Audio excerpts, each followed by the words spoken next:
आप लोग कल 4 बजे शाम में क्या कर रहे थे? कुछ लोगों का जवाब होगा वो टेलीविज़न देख रहे थे, कुछ लोग बोलेंगे वो पढ़ रहे थे, कुछ बच्चे बोलेंगे वो खेल रहे थे। तो इस तरह के सेंटेंसेस को हम लोग किस टेंस में दिखाते हैं? Hello guys, welcome back. और आज के इस वीडियो में हम लोग जानेंगे पास्ट कंटिन्यूअस टेंस के बारे में। और इसे इसका एग्जाम्पल है I was playing, I was studying etcetera. चलिए इसे डिटेल में समझते हैं। तो गाइस, पास्ट कंटिन्यूअस किसे कहते हैं और इसका यूसेस क्या क्या है, चलिए इसे डिटेल में समझते हैं। तो past continuous tense is used to describe an action that was in progress at a particular time in the past. मतलब पास्ट में किसी वक्त कोई काम हो रहा था और इसका स्ट्रक्चर है subject plus was and were plus verb in its ing form plus object। तो गाइज हम लोग was and were कहाँ यूज़ करते हैं?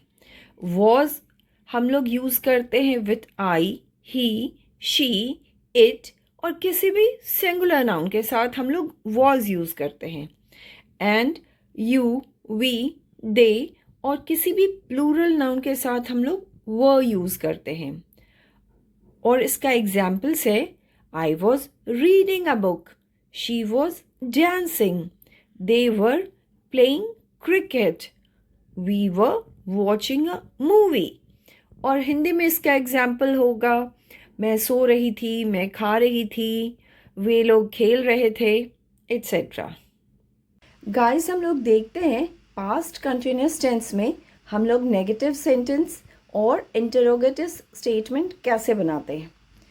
तो पॉजिटिव सेंटेंस है ही वॉज रीडिंग, तो उसका नेगेटिव होगा ही वॉज नॉट रीडिंग। हम लोग सिंपली वॉज के साथ नॉट लगा देंगे, he was not reading. And interrogative sentence would be was he reading. Another example is they were playing, उसका नेगेटिव होगा they were not playing, and an interrogative statement would be were they playing? She was dancing, इसका negative होगा she was not dancing, and interrogative would be was she dancing? And guys, इसका contraction हम लोग कैसे बनाते हैं? was not का contraction होगा wasn't, and were not का contraction होगा weren't। Guys, past continuous tense के यूसेस को हम लोग देखते हैं और इसका फर्स्ट यूज है action in progress at a specific time in the past. मतलब पास्ट में किसी भी वक्त कोई काम हो रहा था, किसी पर्टिकुलर टाइम में कोई काम हो रहा था। For example I was studying at 9 PM, मैं 9 बजे पढ़ रही थी। She was cooking at that time, वो उस वक्त खाना बना रही थी।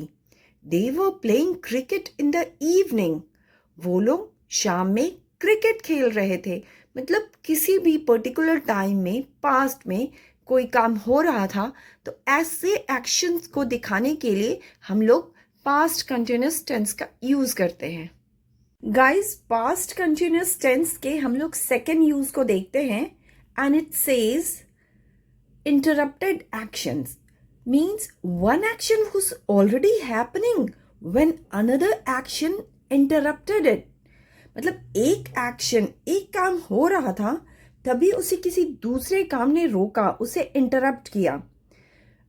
गाइस, इसका स्ट्रक्चर होता है, मतलब पहला जो स्टेटमेंट होता है, पहला एक्शन जो होता है वो पास्ट कंटिन्यूअस टेंस में होता है plus when plus simple past. Guys, हम लोगों ने सिंपल पास्ट को इसके पहले वाले वीडियो में देखा है। अगर आप लोगों को थोड़ा भी कंफ्यूजन हो सिंपल पास्ट को लेके, तो kindly refer to my previous video.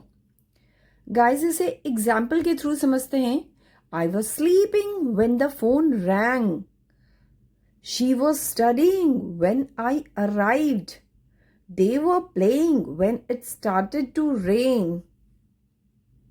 Past continuous tense के हम लोग थर्ड यूज को समझते हैं और ये उस दो एक्शंस को दिखाता है जो पास्ट में एक साथ हो रहे थे, और ये दोनों एक्शंस पास्ट कंटिन्यूस टेंस के ही थ्रू हम लोग एक्सप्रेस करते हैं। Past continuous tense plus Y plus past continuous tense. इसे एग्जाम्पल के थ्रू समझते हैं। I was studying while my brother was playing. The children were playing while their parents were watching TV. Guys, I hope आप लोगों को past continuous tense अच्छे से समझ में आ गया होगा. And I would like you to all write a past continuous tense with its question and negative form. And like, share and subscribe my channel for more such grammar lessons. Thank you and stay connected.